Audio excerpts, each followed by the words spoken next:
Charlotte Katakuri ate the Mochi Mochi no Mi, a fruit that turns his body into literal rice cake. In the hands of anyone else, this is a joke, a sticky, edible substance with no defensive or offensive edge. But Katakuri is a perfectionist. He realized that mochi isn't just food, it's a versatile, malleable polymer. By combining this doughy physiology with such advanced observation hockey that he can reshape his body to dodge attacks before they even land, he effectively bypassed the traditional weaknesses of a paramecia.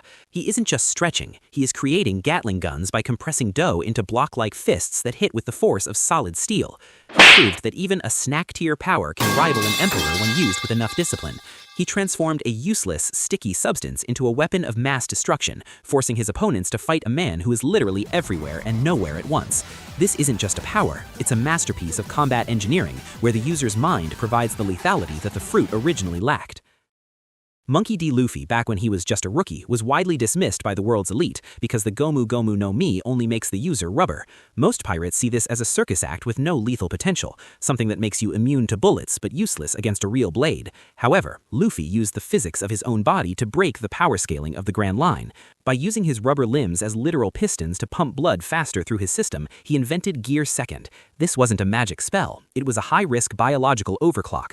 The sheer pressure would explode a normal human heart, but Luffy's rubber organs can withstand the strain. He turned a useless stretching power into an engine of high-speed war, proving that rubber isn't just for bouncing, it's for building up terrifying amounts of kinetic energy. He effectively turned his entire vascular system into a weapon, using the elasticity of his veins to achieve speeds that the human eye cannot track, proving that the fruit's only limit was the user's understanding of anatomy.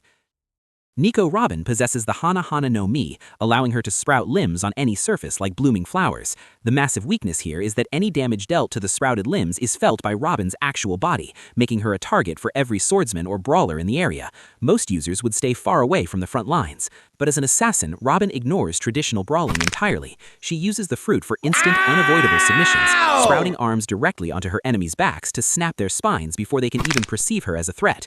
She doesn't care about trading punches or flashy attacks. She values mechanical efficiency over raw power, ending fights in seconds by targeting the most vulnerable parts of the human anatomy. It is a power built for a genius who knows exactly where to apply pressure to make the strongest giant collapse. By manifesting hundreds of hands to form giant limbs or wings, she overcomes the fragility of a single sprout, transforming a convenience power into a terrifying display of crowd control and lethal precision. Kalifa of CP9 ate the AWA AWA no Mi, which grants the ability to control soap and bubbles. It is arguably one of the most non-threatening concepts in the history of devil fruits. Yet, as a master of the six powers, Kalifa weaponized the concept of cleaning. By washing away the roughness of her opponents, she renders them so smooth and slippery they can't stand, grip a weapon, or even generate enough friction to strike back. They become literal soap dolls, unable to fight against a world that has no traction. She took a fruit meant for a bathhouse and turned it into a high-level debuffing tool that makes physical strength completely irrelevant. It doesn't matter if you can punch through a mountain if your feet can't find the floor. Her golden hour technique is a perfect example of this, where she transforms the victim's entire body into a smooth, featureless shape, stripping away their ability to move or defend themselves, proving that hygiene can be a death sentence. Captain Sharangulu utilizes the BERI no Mi, allowing him to transform his body into a collection of floating berry-like orbs. At first glance, it seems like a weak imitation of the chop-chop fruit, a strange power with no obvious benefit, but Sharangulu uses this disassembly to become functionally immune to bolt force and grappling. During the chaos of the Buster Call at Enies Lobby, he demonstrated that a man who can simply turn into a cloud of spheres is a nightmare for any brawler to hit. You can't punch him, you can't grab him, and you can't break him. He turned a strange, small-scale power into a perfect defensive wall, showing that sometimes being able to fall apart is the only way to stay together in a fight. While the fruit's weakness is that the user's head must remain safe, Sharangulu's marrying training allows him to use his floating orbs as projectiles, overwhelming the opponent with a chaotic, multi-directional assault that is impossible to track. Ms. Valentine, an elite agent of Baroque works, ate the Kilo no Mi. This fruit allows her to change her body weight at will, anywhere from a single kilogram to a staggering 10,000. On its own, the power offers no inherent speed, no strength, and no protection. It is a mathematical ability in a world of physical monsters. But Ms. Valentine mastered the art of momentum. By dropping her weight to nearly zero, she can catch even the slightest air current, essentially floating above the battlefield like a ghost. Once she is positioned directly over her target, she instantly shifts to 10,000 kilograms, using gravity as her primary weapon for a crushing aerial bombardment. She turned a basic weight-shifting mechanic into a lethal delivery system, proving that you don't need muscles when you have 10 tons of falling force.